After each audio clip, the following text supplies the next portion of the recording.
Sound check, 1, 2, 3, sound check, 1, 2, 3. Sound check 1, 2, 3. Sound check 1 through 3. So you're gonna throw it up.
Okay, go ahead.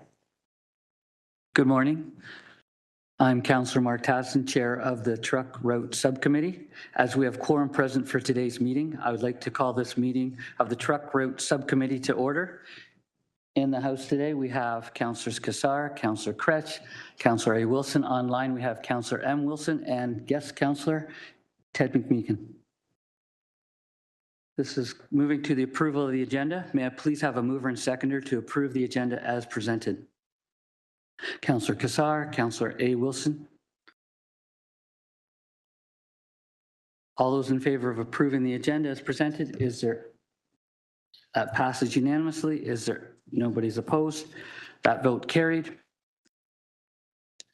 Do we have any declarations of interest?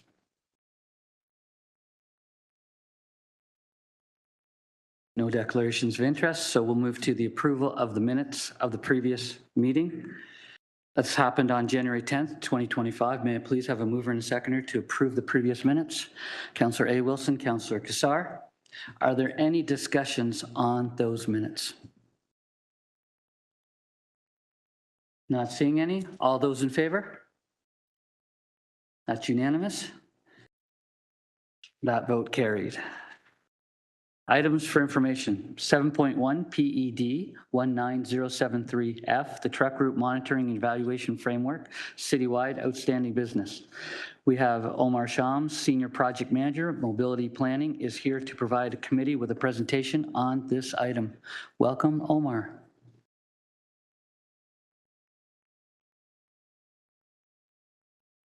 Good morning, Chair Tadson and members of the Truck Route Subcommittee and staff from the city. So today I'm joined by Eleni Dicknis, who is also a project manager and will be co-presenting today's Truck Route Framework and Monitoring and Evaluation presentation along myself.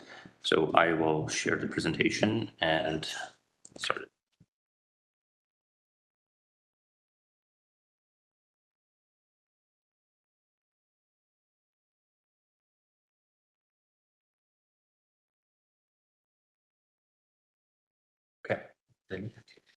Good morning, Chair, members of Truck Route Subcommittee, city staff, and members of the public. My name is Eleni Dekineas. I'm a project manager working in transportation planning. This Truck Route Network monitoring and evaluation presentation will be shared by both myself and Omar Shams. Slide.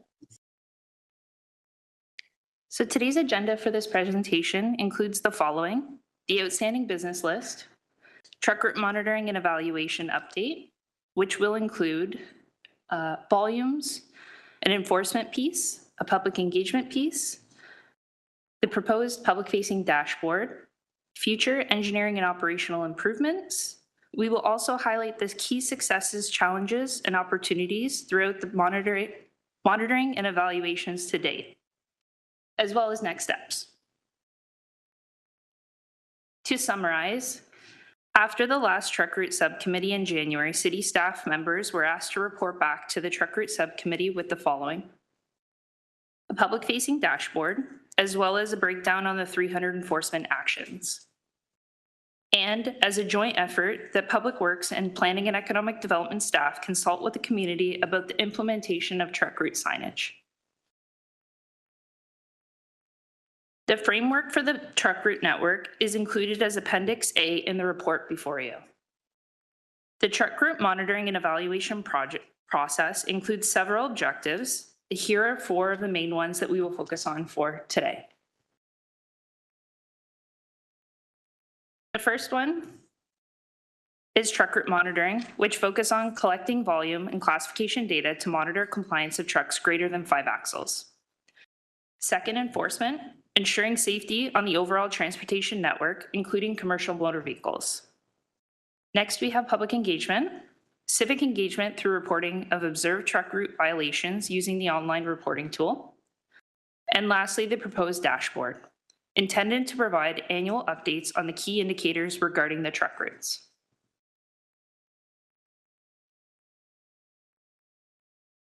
This table shown reflects several lower city corridors with maximum 4-axle restrictions that are monitored annually through the traffic count program.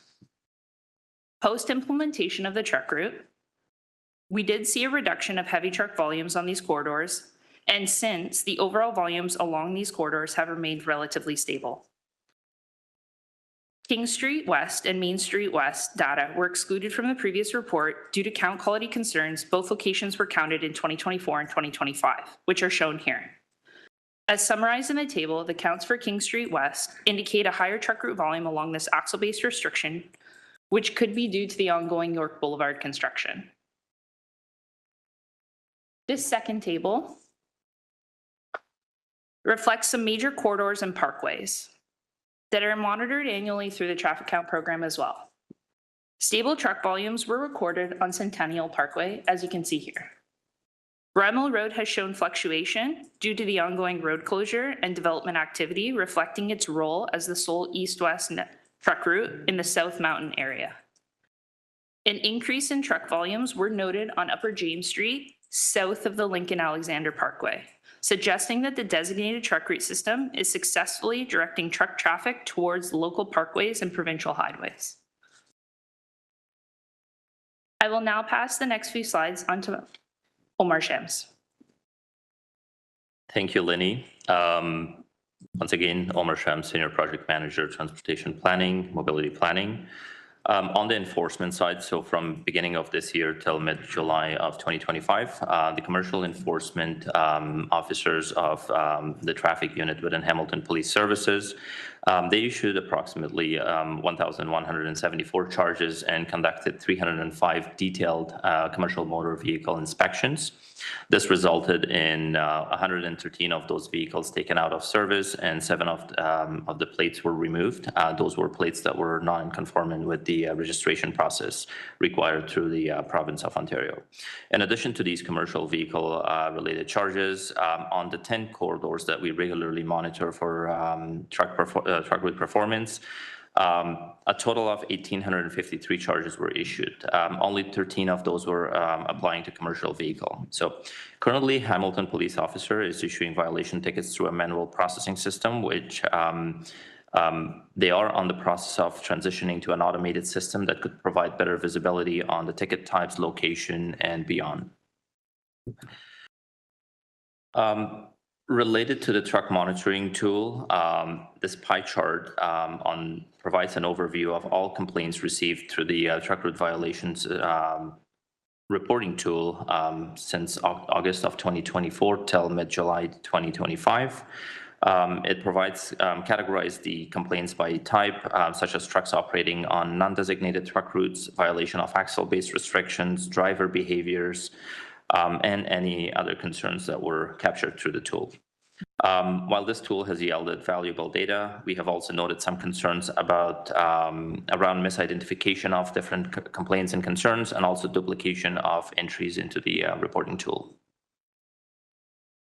The proposed public-facing dashboard, based on the direction of the subcommittee on January 10th, we are developing a public-facing dashboard to share truck route performance data, including traffic volumes, enforcement outcomes, and community reports. This dashboard will enhance transparency to help residents see the progress towards the master plan goals of achieving a balanced strike between the goods movement and the quality of life of the communities. It will also serve as a key engagement and accountability tool, allowing the public to track trends and understand how truck network is performing. Throughout the engagement process, some visibility has come to light as part of the operation of the truck route system, and we have determined future engineering and operational improvements to enforce the truck route network by design. So we are incorporating enforcement by design principle in road projects. For example, aligned with complete street design guidelines, upcoming road construction projects will include narrower through lanes, dedicated turn restrictions for truck traffic, and that could discourage cut-through traffic. Enforcement by design increases compliance in the long term. In addition, we're also continuing upgrading signage in various areas, including potential installation of oversized signage at an example would be on Nebo Road, where we get regular complaints from residents of those areas. So we're confident that these engineering and operational improvements, together with enforcement by Hamilton Police, will reinforce the truck route network. Some of the successes and challenges and opportunities are that we have achieved a reduction in truck traffic through the downtown corridors. As Lenny mentioned, there have been an 80% fewer trucks on key arterials of concern. This has lowered noise emissions and also provide opportunities for better pedestrian and cyclist environments and additional improvements into the downtown district.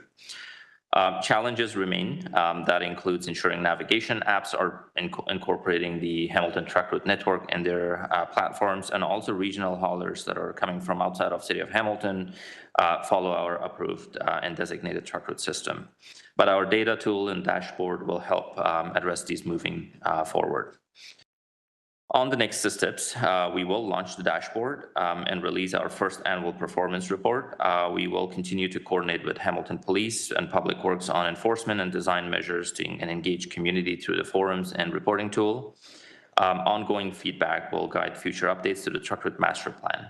And that brings us to the end of our presentation. We would be happy to take any questions. Is there any discussion on the report? Pardon? Councillor Kretsch, you may go. Thank you very much. And thanks for the report. I have a couple questions.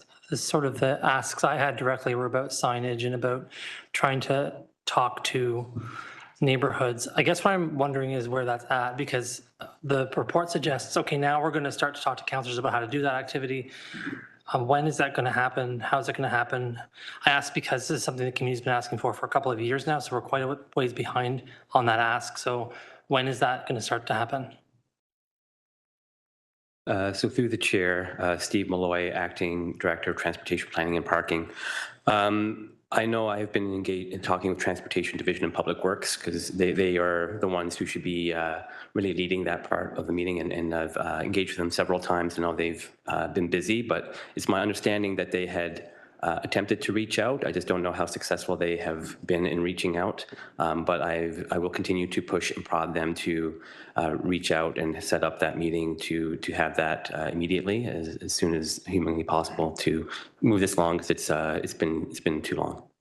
Thanks, I appreciate it, because I think there are some major things that have to get done, and one of them is getting signage on the highway. And that's not going to be easy to do, because I think we need to have some signage on the highway at exits on the 403, that the positive guidance, right, letting people know where to go, and there isn't anything right now, and frankly, the signs we have are confusing.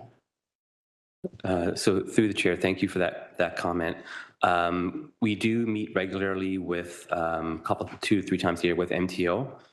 So we can certainly add that to an agenda item about how to put that on there, and I will raise that at our next collective meeting with MTO staff about that potential in conjunction with talking with Transportation Division staff. Do you know when the next meeting is approximately? Through the chair, it should be within the first quarter of 2026. So I'm hoping first quarter, yeah.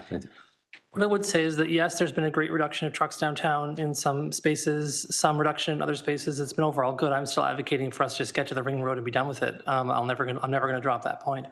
But I think what the challenge is downtown is that there's too much signage, period, downtown. Like it's just sign pollution nightmare. I was saying the other day, if you look at pictures from the 70s and 80s and 90s and look at the pictures from today, the sign pollution is off the charts downtown. So we're not able to people aren't able really to cognitively understand and happen to see what's going to come ahead of them when they're driving and then make a choice about that. They have to see the sign, understand the sign, and then be able to cognitively make a choice about that sign. It's just not possible. And so I think if in the short term we could arrange a meeting in the Beasley neighborhood, perhaps, where I know a lot of people want to talk about this before you have your MTO meeting, because I've gone on some drive arounds with residents. I myself have gone around, and when doing that, just really recognized how I think some simple things, removing some signs actually, like just getting rid of some signs in places, moving some signs to other locations perhaps. So it won't be a very costly exercise for the city. I think it's just a matter of recalibrating the system so that it makes a bit more sense. Right now, when people are coming out of, for instance, the industrial section of Burlington Street, there's a whole bunch of weird things that are going on there. So a couple of different signs for lights and things like that will help people to understand what to do. And we're now making some changes at Ferry and Wellington, that area, to help kids cross coming this way. So I think those changes will positively impact the turnaround area. But I say that primarily in the downtown core in wards 2 and wards 3, it is just the way the signs are placed. I think that is making it confusing for people. And then when we talk about going up the different accesses, right, how we do the signage there, how we do signage on the 403, I have an excruciatingly detailed overview of all of this. But it's better to hear from the people who know it themselves, because they'll be able to tell you things, frankly, I won't, because they've driven the route multiple times to try and figure out what's going on there. So I think if before the next MTO meeting, we have a meeting in the Beasley neighborhood, that would be a good start, because I know there's people there who've got lots of really great feedback for the city. So you'll pick that up offline then? Okay, thank you. Councillor Alex Wilson.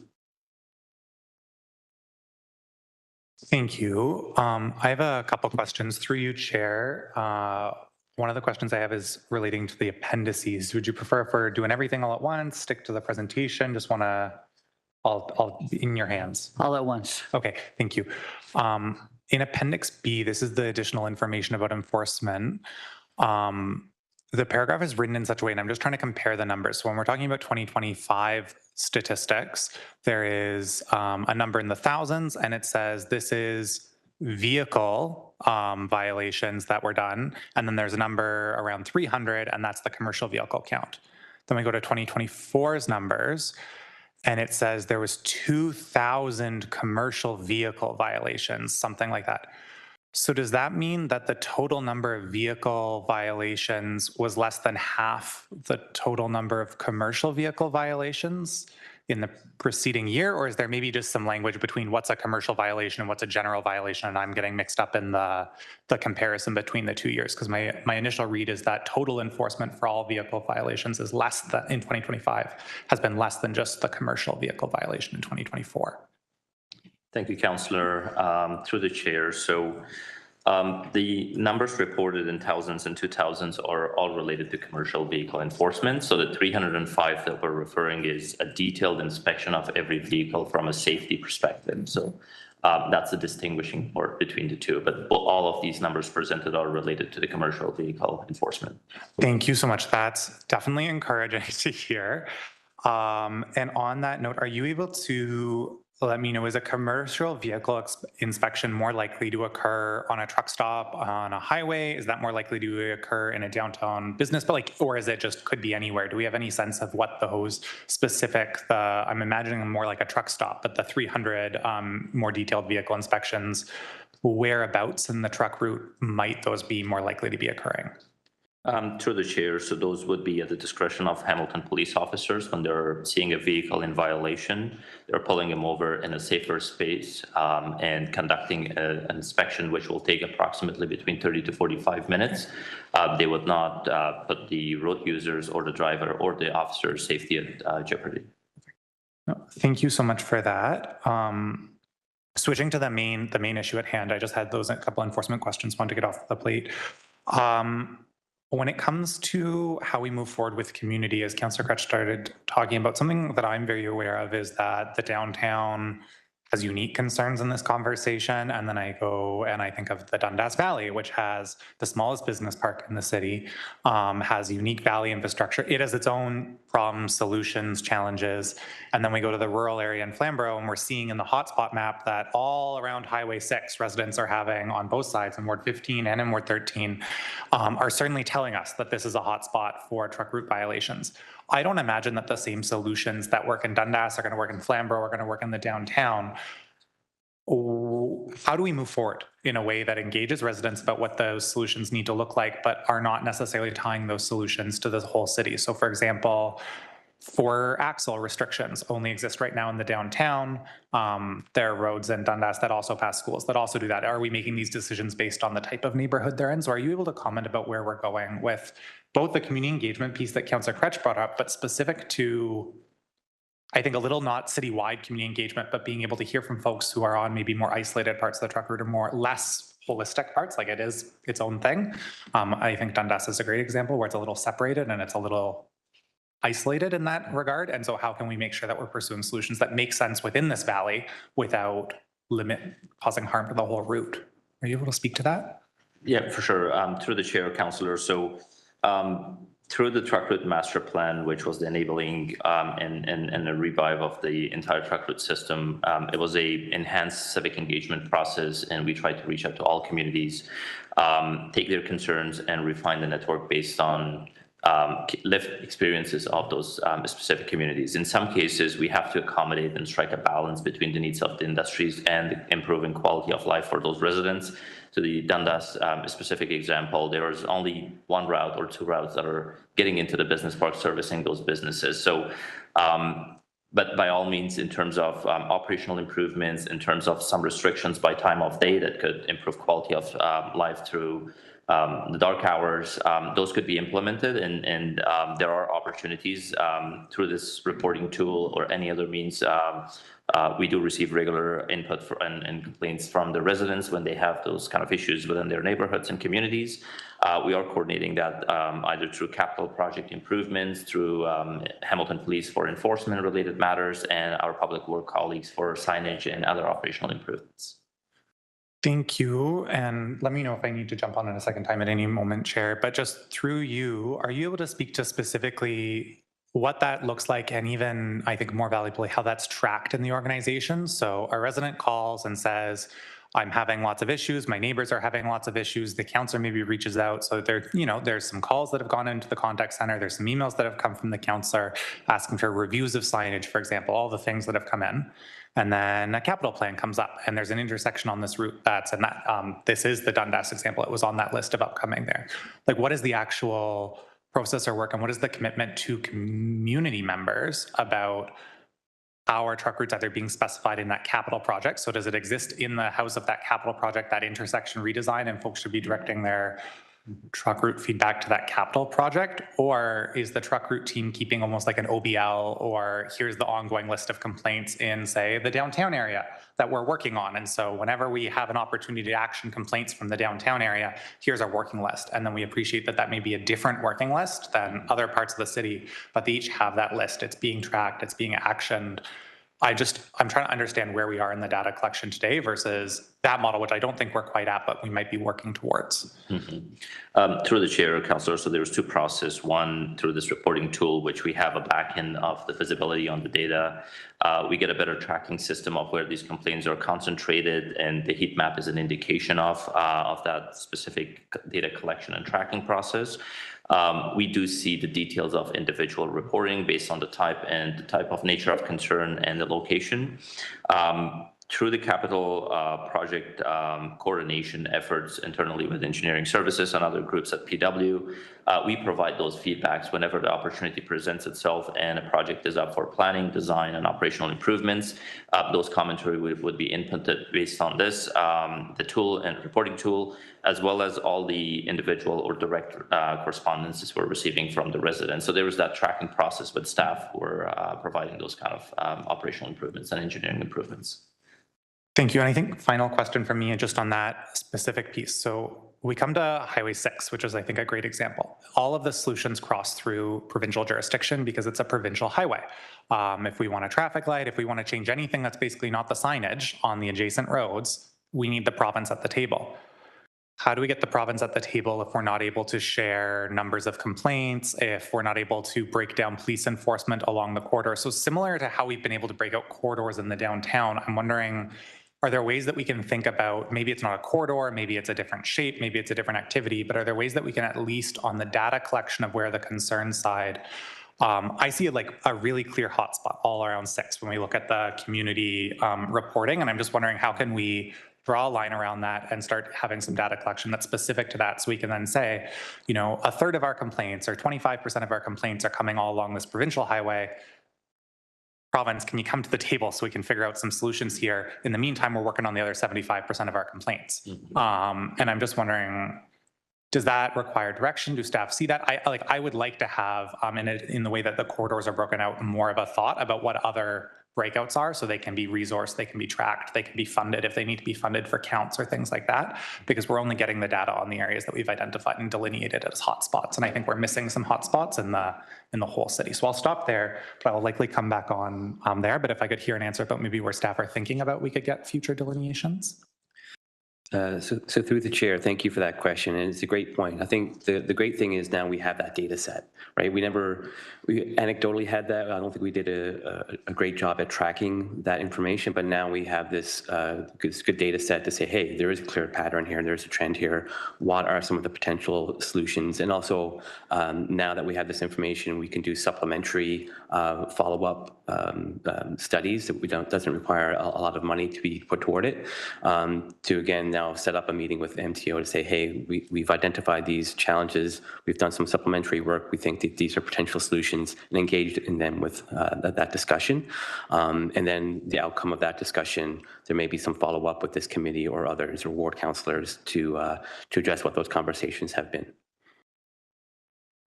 So I guess as chair, what I'm wondering, and I think what the councillor was asking was, do we need formal direction from this committee to make that happen? Or is this something that just can be, informal? Through the chair, I'm at the will of the chair and the committee. If they would like to give us that formal direction, that is fine. It keeps us accountable to that. But we're going to take it back as direction regardless. Okay, I think we'll let Councillor A. Wilson work on that. And at this time, we're going to move to Councillor M. Wilson. And Councillor M. Wilson, it's either the presentation or the report. Both are basically open for your perusal. Thank you, Chair. First of all, thank you to staff for all this work and this update. I'm referencing Appendix C, I believe. And just so folks can follow along, on page 2 of that appendix, there are 2 hotspots that are identified as areas of ongoing concern: Lock Street North and Glanbrook. And I appreciate that the very welcome redesign and reconstruction of York has sort of affected some of the measuring outcomes. It was previously mentioned King and Main. But I'm also, if I'm reading this correctly, and that's what I want to make sure I am, it seems to be hinting at that in spite of that, we need enhanced coordination between transportation management and construction during these construction projects. And I'm wondering if I could just ask through the chair to staff to speak to that a little bit more. And if I could also speak or ask the question of who will own, who will own that effort? Thank you. So through the chair, yes, the York Boulevard has been a big learning experience about detouring of trucks, especially around neighborhoods, whether they're detoured correctly, and then the compliance with that detour. Again, it's a challenge. In terms of, and that's something that we are working towards. I think another good example is currently in Waterdown with the bridge construction on Highway 5, doing our best to direct trucks in a manner that is works for the community and evolve and learn. Each individual project and neighborhood is going to be unique and different, and we'll try to learn and adjust along the way. In terms of the ownership part of it, transportation planning is certainly a advisory input to assist other groups, but that's generally first identified for the construction of project through engineering services in consultation with Transportation Division about the detouring and the location of signs to help facilitate that. But certainly transportation planning as owners of the truck route would be an input into that and could assist them with that task. Councillor? Thank you. So if I've heard you correctly, Director Malloy, transportation planning, so you're an advisory participant, but it is owned by engineering services, correct? Through the chair, the project ownership, any construction project is owned through engineering services, and they would, in consultation with the Transportation Division and Public Works, would work out a detour plan and the placement of those signs. So it's kind of a shared ownership through Public Works through those projects for detours and truck route detours as well. Thank you. So in informing that detour work and thinking through the necessary detours for each stage of a construction project, I guess I'm looking for some formal mechanism, and perhaps it is not to be sought here, but ensuring that all of those necessary works, including bike route detours, are part and parcel of the contract and the expectation of a contract when it's given over to the party, whomever is responsible, whoever has secured the contract, so that we're not eating into residual funds, contingency funds, beg your pardon, to supply those necessary detours after the fact. And again, I'm sorry to sound like a broken record here, or really daft, but it is heartbreaking to find out we have to do those things after the fact and eat into that contingency. So I guess what I'm hoping to hear from Director Malloy is that there's a template, whether it's be truck route signage, cycling detour signage, all of those things that come from transportation planning to the owner of the project to ensure those are embedded in the contract award. That's just what I'm trying to emphasize.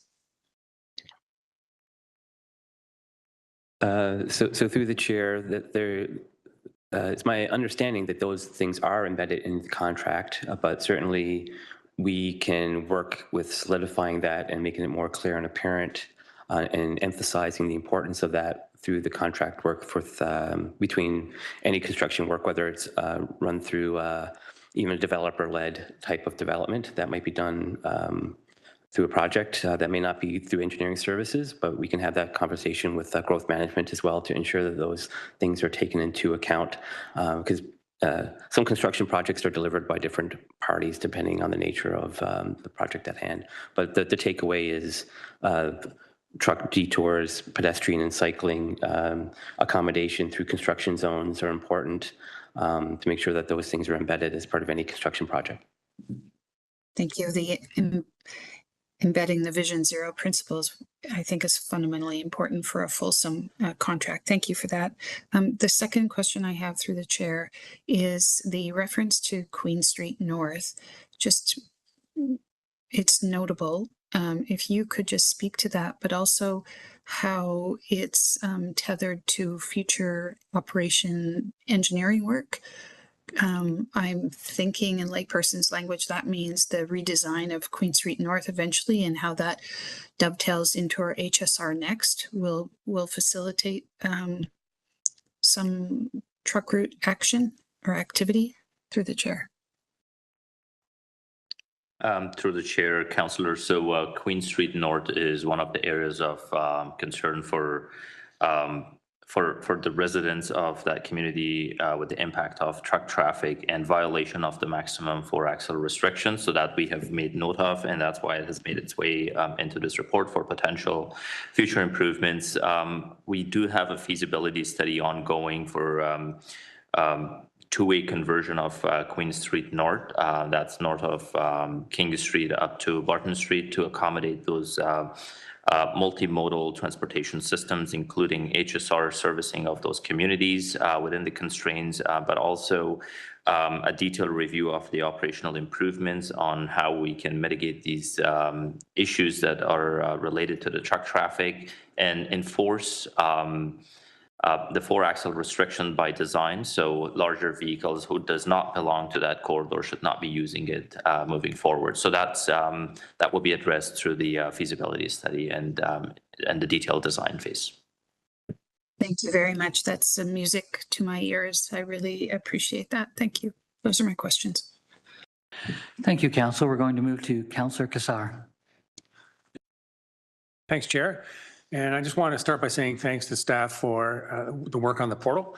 I had an opportunity to do a little preview of that ahead of the meeting and ask some questions and give some feedback. I won't get into that today, but just, I saw some opportunities to make things easier to understand for people who are looking at it for the first time and don't spend, days and nights thinking about all this stuff, but want to get something from the portal. So since that time, and then I've had some time to further reflect and then hear this presentation today, Chair, I wanted to refer back to the original motion, which was asking for some kind of public-facing dashboard. So check, done that. That was also to communicate kind of the objectives and performance over time of the truck route, and so people can get a sense of how it's doing and is it getting the behavior and the change in behavior that we want to see. And in the presentation, we saw some longitudinal data on slides 6 and 7, right, showing year over year of the volumes on certain roads. And it kind of occurred to me that in the dashboard, the current version, we're not showing longitudinal data. We're showing hotspots and, some corridors, top volumes, violations issued. I guess my question then, Chair, through you is there a further evolution of this where we can, or the public will be able to see longitudinal data versus some kind of target? So what is good? Because we know that trucks for local access are acceptable. Businesses need to be serviced by trucks and trucks will be on that route. So the objective isn't that there's no trucks off a truck route ever. And I guess the dashboard would always show that there are trucks off a designated truck route, and people may lodge complaints about them, which would show up on the heat map. So I'm not sure how we get to from where we are now, which is a great progress, to fully fulfill what the motion was asking for on seeing progress over time versus objectives. So we can say that, yeah, things are going well, and yeah, there is these things happening, but those are within tolerance level. So if that's kind of clear, Chair, I'd like to just get some feedback on that, please. Through the chair, so Councillor, on the dashboard, at the lower bottom right section, there is a indication of traffic volume per each corridor, which tracks the volume of general traffic and truck traffic in relation over time. So that will be continuing as more data becomes available every year. We will provide that information as well. To your point, no trucks would be ideal off of the truck route system, and hence why we're monitoring them. Also, there is a direct correlation between increase in general traffic volume and the proportion of truck volume into that the total volume of traffic on a certain corridor. That could be either related to growth, increase in volume and densities in certain communities, or certain activities on an ad hoc basis, whether it's through a project level or a development or any major new development that's coming into those areas. So points well taken. We will take back the dashboard will be updated on a regular basis, and through our continuous improvement, we will engage with the community members. We will work with the members of the council and this committee, and we'll take back any advice within the constraints of the tools that we're using. We will introduce improvements moving forward. So excuse me, through the chair, if I could also add, some of the heat map and some of the issues, there's some of there that if we can address within the short to intermediate time frame, like 2 to 5 years, and some things we can program, that should be reflected then if we address the issue. There's a reduction in the complaints, and that may longitudinally help with that information. And then there's going to be some areas that may be a longer term solution that may continue to be shown as a hotspot. It's not that we're not doing anything about it. It may be a longer, more challenging solution to address it. And I'm squarely looking at Councillor Tattison's ward and how to address the issue of the lack of a truck route network in that area that compounds a problem. So we're trying to address that through a planning study, but that's not going to be a 2-year solution. It's going to be multi-year. So we have to be sensitive to that as well. But to your point, I think we can definitely include that longitudinal progress, how we actually overall doing, but understanding some of the nuances of some of the data that's available.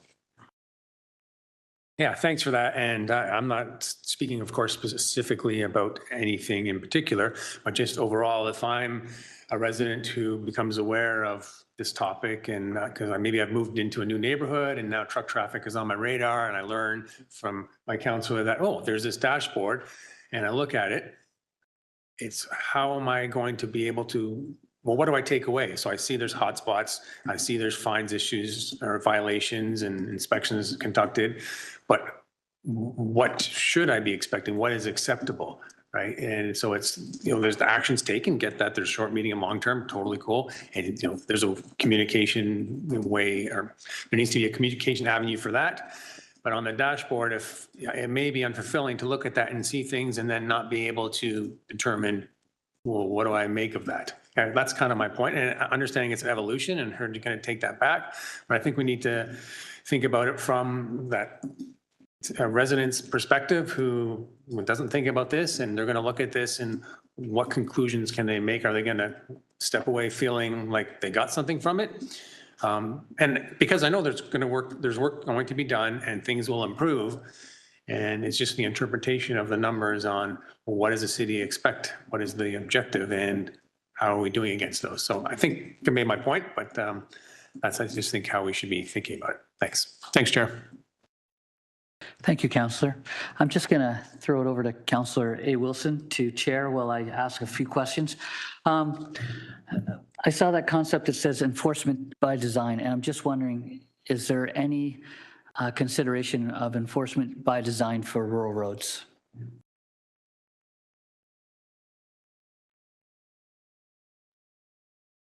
So through the chair, I'll start and I'll let Omar fill in as well. Rural roads are certainly a challenge. There are some concept through design things that we can do through oversized signage and pavement markings. I think sometimes people identify solutions like rumble strips, but they don't know what they're getting until such time that they put those in, and it's very loud. Narrowing of lane widths, but being also cognizant of having to accommodate larger agricultural vehicles as well, which is a challenge. So I think through many pavement markings, signage, and more highlighting the higher visibility are certainly some attributes that could be provided. But I know that our friends in Transportation Division of Public Works are also looking at a number of road safety measures that they can accommodate to not only address trucks, but also any other unwanted speeding in rural area roads as well. Thanks for that. That's appreciated. I'm just wondering, what's the best mechanism or vehicle to ensure something like that happens in some of our hotspots on rural roads? So through the chair, I think now that we've had almost a year worth of data, that we can start to really engage our partners to program. These are important corridors that we need to program and have this work further studied, or just immediately do some measures to apply them. If they work, great. If they don't work, adjust, modify, evolve, adapt, or try something different. And I think that's kind of the learning exercise of any of these measures that we would want to introduce, is to make sure that they're successful, or if they're failures, then they might be the right measure, but not in this area, and understand those things and move forward with that work. So is there any planning going into having community meetings in some of these areas with the team, or is that just something that we're just going to look at the data that's collected online? So through the chair, we're open for supplementary meetings. If certainly once we get into the programming stage, identify that we are going to tackle a certain segment of road or a corridor, that we would engage councillor's office to say we want to introduce these things. It's perhaps a good time to engage the community, get their input on that measure, or to also engage them to say we are thinking about this, we're trying to tackle this issue, and get that input from people who live in that community. Okay, thanks very much. And I guess I'd just like to make the comment that maybe the rural councillors could look at that together as a collective, as opposed to like just doing one-offs for you, so that it makes it easier on staff. And that ends my questions. I'll take the chair back. Thank you. Before we go to second-time speakers, I'm just going to ask if Councillor McMeekin would like to contribute. Go ahead, sir. Middle one? Yeah, thanks. Thanks, Chair. I came here to listen and to learn. I've got a lot to learn about truck routes and traffic and how departments talk to each other, and the bridge has been quite an experience. And it coupled with things like Mountain Brow happening at the same time, and that was one of the escape routes. And anyhow, I want to say thanks, by the way, to both the Transportation Division and the Engineering Public Works for the attempts they made to work together. We had a big meeting last week, and we got a lot of things resolved. So please pass that along, if you would. Picking up on Councillor Tadison's remarks, I came here with the word enforcement written down. One of the real difficulties, of course, is that enforcement is done by Hamilton Police Services. That's not a shot at the Hamilton Police Services, because they're very stressed and given the decisions they need to make, they likely should be more on urban, busy roads doing enforcement than rural roads. We thought speed cameras might be an answer. Mobile, we could kind of rotate enforcement on rural roads, but that's gone the way of the dodo bird, I think. There was talk of a rural roads task group, and I think you've alluded to this pretty directly, Councillor Tadison. Everything from engagement, potholes, big 18-wheelers. In Waterdown, of course, now with the chaos, we've got trucks going through residential neighborhoods. Enforcement's a nightmare, you know, and it's no 30-second soundbite at the door, obviously. So raise all of that. So, and the consulting part.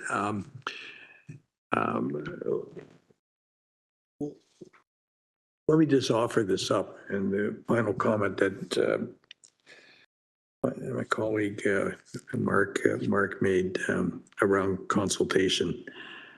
I am of the opinion, and it's a difficult place to land, that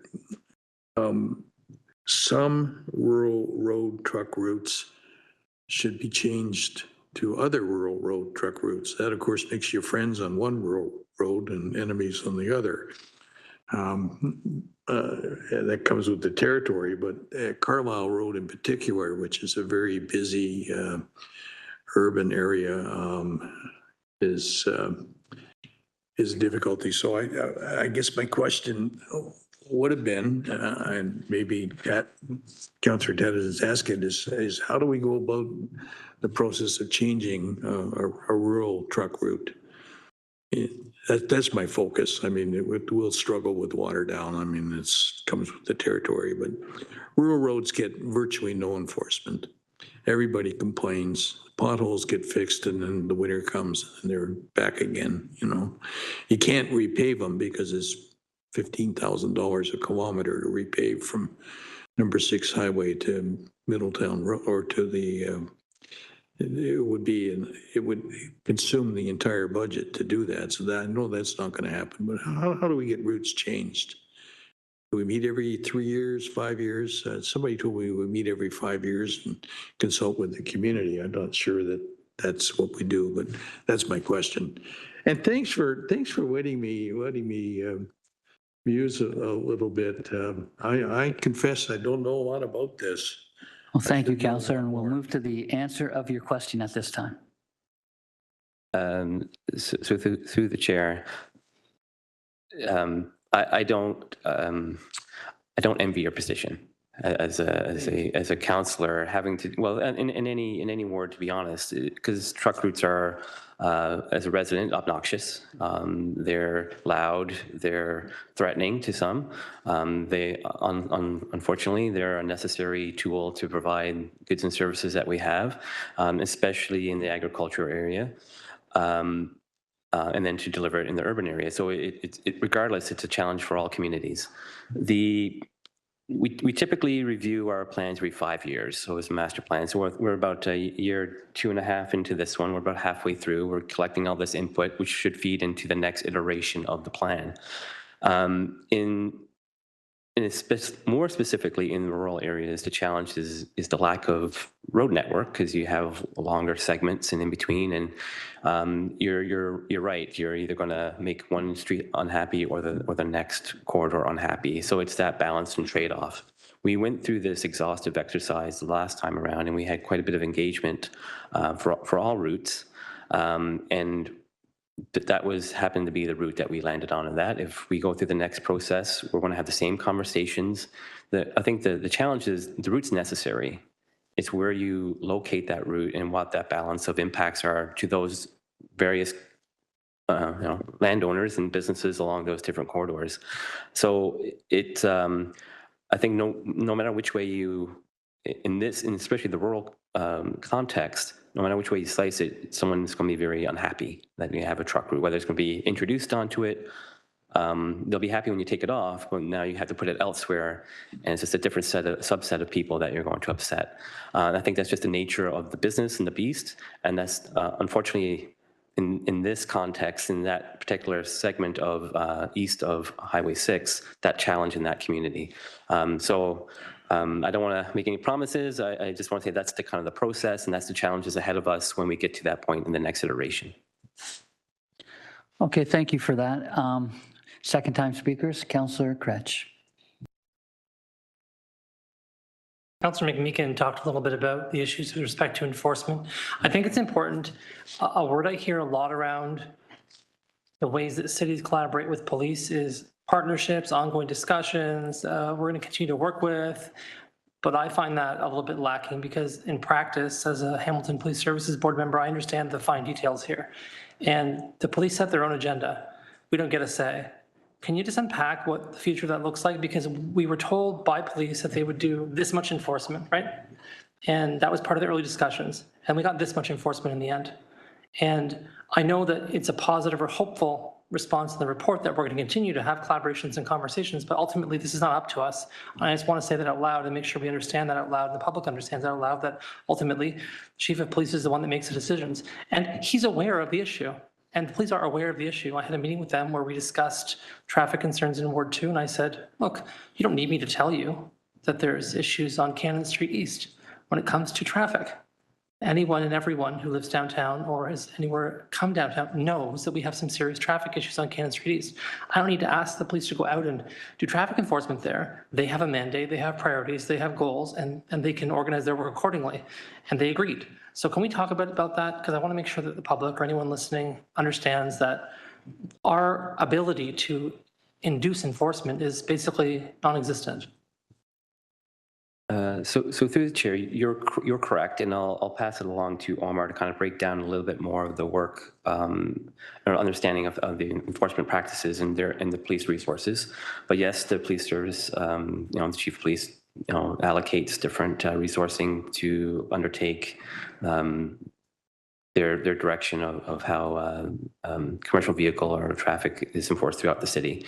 That being said, I think the conversations that we're having is to get better data from police services. Right now, it has been more manual and kind of hard to categorize and be helpful to, again, get to the more enforcement through engineering aspect of things. So once they get to more of a digital type of form and better communication of flow of information to us, that's how we can get more clear, distinct areas of what they've been doing and what to supplement that problem to help with that. But you're right, we have no control. We get these complaints for enforcement, but that is fully within the realm of Hamilton Police Services.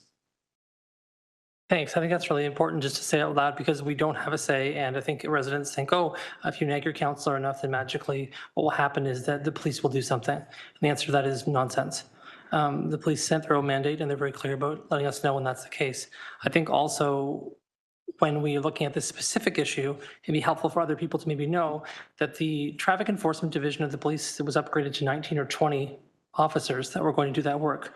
Well, we just got a report back from the police recently during the budget process to say they're down to about 12 or so people on that force because they've had a number of people who are off. And the way that this system for policing works is there's no pool of police officers like in other kinds of professions. So there's not necessarily a group of part-time police officers or others who've gone through cadet college or so what with the pool to be able to draw from to replace people when they're off. So if someone takes off on sick leave or someone is injured, they have to go through a rather arbitrary, lengthy process to be able to replace that person, and it often takes years. And so that's another challenge we face is we staffed up people to be able to do this work, then the people aren't there to do the work anymore. There's not a way to backfill those people in because that's the choice the police have decided in terms of how they allocate their resources. And then we end up in a situation where we don't necessarily have all the folks who can do it, and then the enforcement is lower. So I'm not suggesting that anyone's to blame for that. I'm just suggesting that like different levels of government are responsible for different things. And one of the representatives that represents every ward is the chief of police. And so I just want to make it clear that we're doing our best. We're making sure we're letting them know what the issues are. When we receive information, we report it to the police, and their ability to act on it is up to them. So I just want to say that for the record. Thank you. Thank you, Councillor. And now we'll move to Councillor A. Wilson.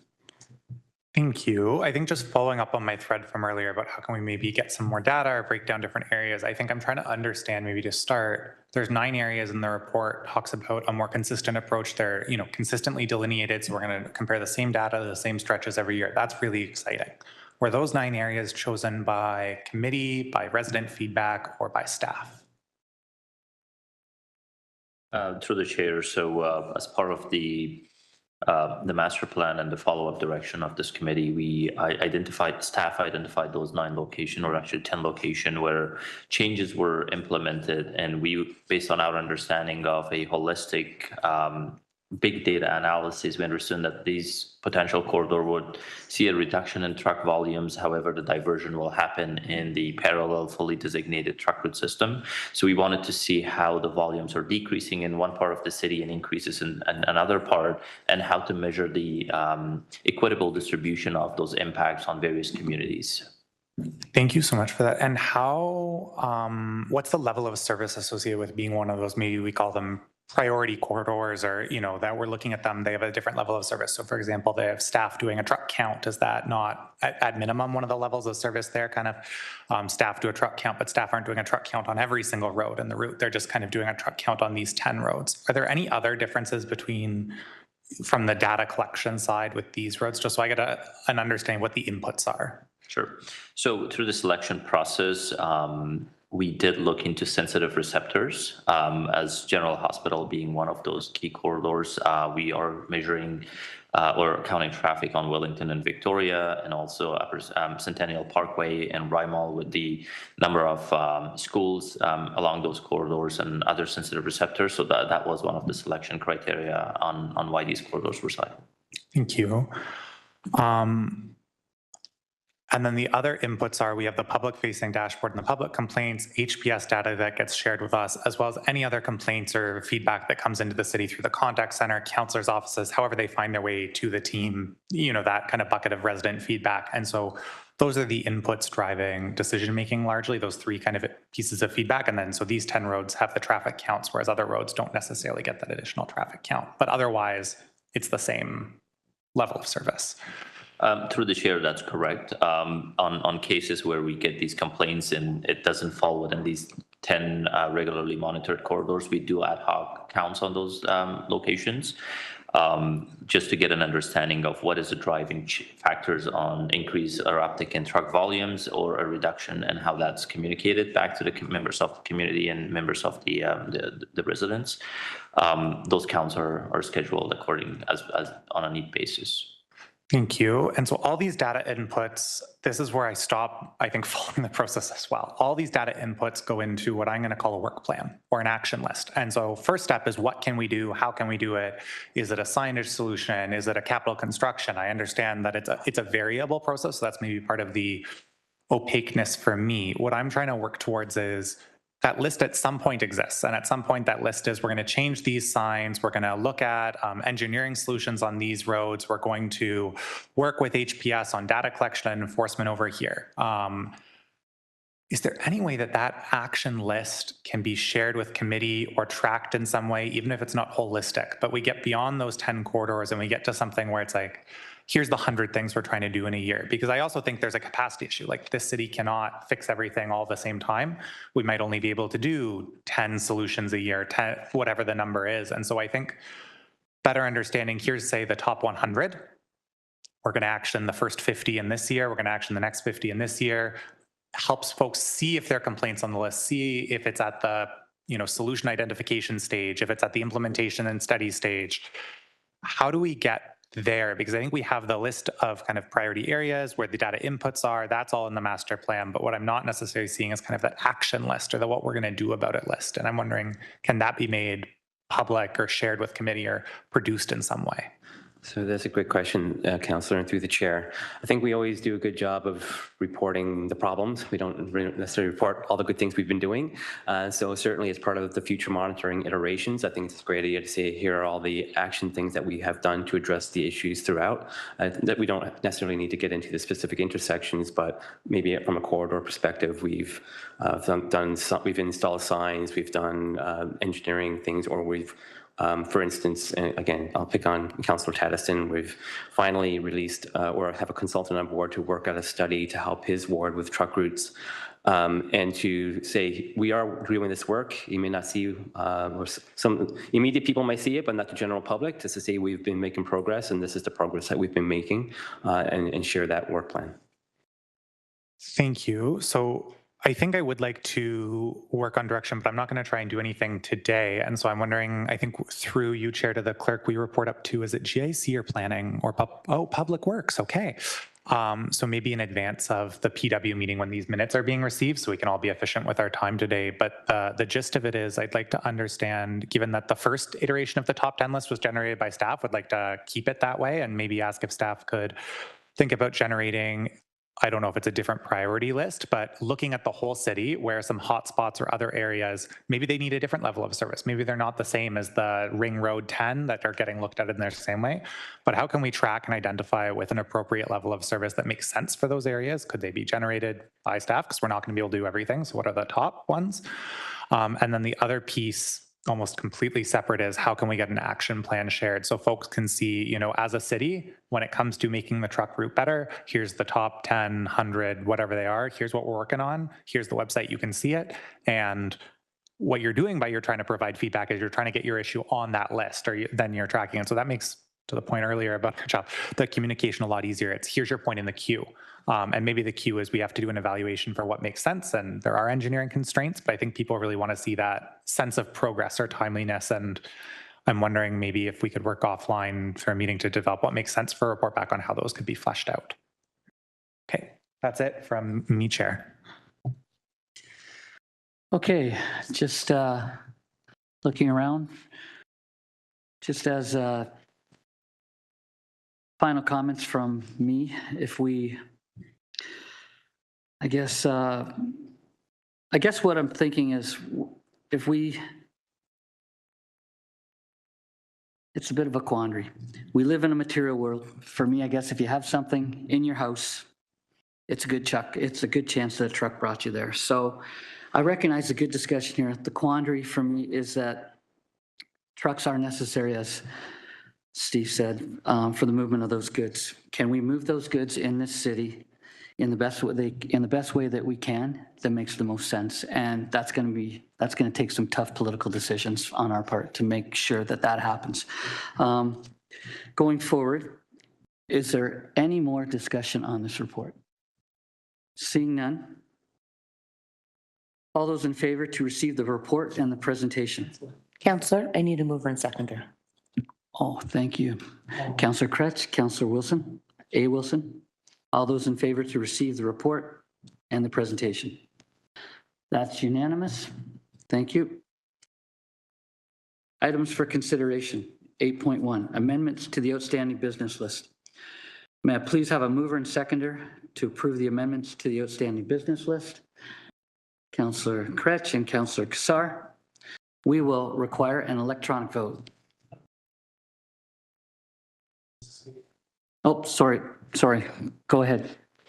Thanks. So we haven't actually done the consultation with respect to the signage that's in the motion that directed this report. So when we're taking this off the outstanding business list, how do we track that? So through the chair, I believe that that will still be an OBL item because we haven't addressed that engagement piece of it. All the other ones, I believe, can be taken off. Okay, so that will remain on the. That will remain off because we're not taking off because it hasn't occurred. Okay, So thank we- you. Okay.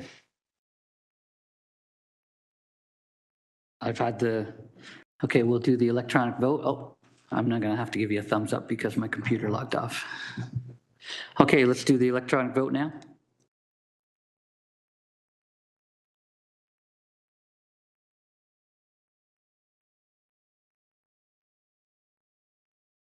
Okay.